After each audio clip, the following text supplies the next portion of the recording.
Menggemparkan pengakuan Paula blak-blakan soal tuduhan penyakit HIV yang ia tuduhkan kepada dirinya kini mulai terjawab.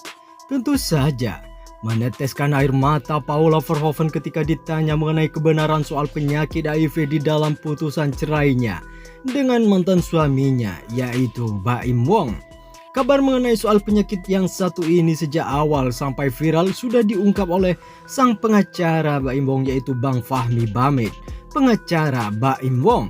Namun juga tidak disebutkan secara spesifik. Menurut keterangan Bang Fahmi, penyakit kritis yang diidap Paula Verhoeven tidak bisa disembuhkan. Namun di situ disimpulkan ada Paula Verhoeven sesuatu penyakit kritis tertentu yang tidak bisa disembuhkan, ujar Bang Fahmi tersebut. Namun hal tersebut sudah tertuang dalam sebuah putusan perceraian Baim Wong dan Paula Verhoeven, diperkuat dengan adanya bukti berupa saksi dan surat dari kedokteran. Di situ ada fakta persidangan, keterangan saksi dan fakta surat dari dokter dan seterusnya, terang Fahmi Bamid. Adanya penyakit kritis ini kemudian menjadi pertimbangan hakim dalam memutus soal perceraian pada Rabu tanggal 16 bulan 4 2025 yang lalu. Namun selain soal perselingkuhan Paula Verhoeven yang dituduhkan kepada Paula Verhoeven, setelahnya putusan cerai Baim Wong tersebar ke publik melalui media-media sosial terkait adanya tuduhan penyakit HIV tersebut yang sudah ada bahkan sebelum Paula dan Baim melangsungkan pernikahan. Mengenai pemeriksaan kesehatan termohon sebelum menikah yang menyatakan termohon dinyatakan positif HIV, tertulis putusan nomor 3477-G-2024-PA.JS halaman 95, dikutip dari unggahan akun Nick Mine 17. Tentu saja respon Paula Verhoeven menanggapi kabar yang tengah beredar luas terhadap dirinya, yaitu Paula Verhoeven mengaku capek dan harus pasrah. Aku sebenarnya udah capek, 1 tahun capek, aku udah nggak tahu lagi cara ngebela diri gimana. Aku udah pasrahin, kata Paula Verhoeven. Tentu saja merespon sikap Paula yang memilih diam 1000 bahasa. Yang sahabat juga kawan Denny tampak meluapkan kekecewaannya. Denny menyayangkan Paula Verhoeven yang malah memperumit keadaan dan menyisakan tanda tanya bagi publik.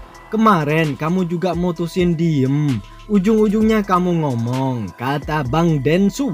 Kamu mau bertahan dengan semua polemik yang sudah terlempar? Tanya Bang Densu lagi. Ya, mengejutkannya, reaksi Paula atas sebuah pertanyaan tersebut hanya diam dan tertunduk 1000 bahasa. Sementara ia, matanya perlahan mulai membasahi pipinya.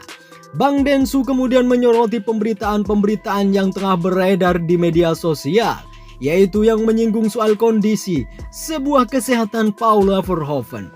Meski ia tak menyebutkan secara eksplisit isu mengenai soal penyakit HIV yang tengah tercantum dalam sebuah putusan cerai, Paula dan Baim sudah terlanjur diketahui oleh ramai-ramai masyarakat Indonesia. Narasi-narasi yang di media termasuk yang barusan aku dengar, kamu memilih untuk diam, tanya Bang Densu lagi. Masalahnya kamu ada sakit dan lain-lain, kamu tahu kan, tanya Bang Densu lagi. Menurut Bang Densu, pilihan Paula untuk bungkam 1000 bahasa bukan berarti tanpa konsekuensi dan resiko, karena jejak digitalnya akan terus bergulir, ada dan mungkin menjadi beban di masa depan yang akan datang. Jadi untuk saat ini, biarkan saja narasi itu, kamu mau biarkan itu, kata Bang Densu mencecar Paula Verhoeven. Namun sayangnya lagi-lagi Paula hanya membalas dengan 1000 diam dan juga dia meneteskan air matanya. Dalam kesempatan yang sama juga Bang Alfon Kurnia Palma yang tak lain adalah tim kuasa hukum Paula Verhoeven menekankan seluruh proses hukum akan dijalankan dengan sangat hati-hati agar tidak berdampak pada kondisi psikologis anak-anak Paula dan juga Baim Wong. Bang Alfon juga menegaskan atau menyatakan keprihatinannya atas beredarnya sebagian dari putusan-putusan cerai yang tidak sesuai fakta persidangan dan berujung pada simpang siur opini publik mengenai Paula Verhoeven. Tentu saja, sebagai sebuah responsif, Paula pun mengambil langkah dengan melaporkan masalah ini ke Komisi Yudisial untuk meminta sebuah pertanggungjawaban atas bocornya dokumen yang seharusnya bersifat pribadi atau rahasia. Padahal, yang namanya putusan itu hanya didapat kedua belah pihak, tidak untuk konsumsi publik, timpal Bang Alfon. Parahnya itu diambil sesuatu yang sebenarnya tidak sesuai dengan fakta-fakta persidangan. Kemudian orang berasumsi ternyata begini, kata Bang Alfon. Paula juga turut menyesalkan sikap Humas Pengadilan Agama Jakarta Selatan yang membeberkan isi sebuah putusan cerai di hadapan media. Padahal seharusnya hal itu bersifat tertutup. Namun di sisi lain, Paula mengaku masih memiliki keinginan untuk segera berdamai dengan Baim Wong meskipun belum tahu bagaimana cara memulainya. Paula menyadari miskomunikasi yang terhambat menjadi kendala utama dalam mencari jalan damai. Tentu saja pengennya baik-baik aja, damai, enggak tahu caranya, kata Paula, karena enggak ada komunikasi yang baik dengan Baim Wong, imbuhnya. Namun di sisi lain, respon Baim Wong secara terpisah. Baim Wong juga sempat disinggung mengenai penyakit yang diderita Paula Verhoeven yang tak lain telah menjadi mantan istrinya. Namun lagi-lagi, aktor dan sutradara di film itu memilih bersikap acuh tak acuh. Baim Wong meminta media untuk tidak membahas masalah-masalah tersebut.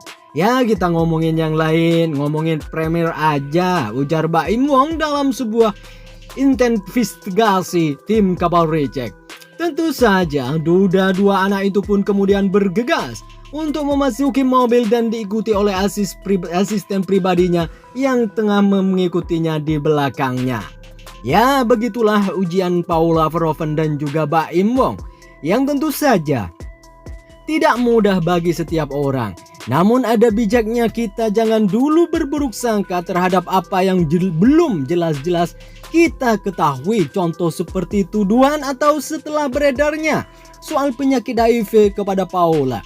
Tentu saja hal ini masih menjadi rahasia pribadi mereka berdua dan juga belum benar adanya sebelum mereka berdua yang menyatakan apa yang sebenarnya terjadi. Tentu kita sebagai penonton dan pendengar harus bijak di dalam mengunyah atau mengenyam informasi-informasi yang tengah beredar tentang kedua belah pihak yang kini telah resmi putusan cerai mereka berdua. Kabar Reject mengabarkan.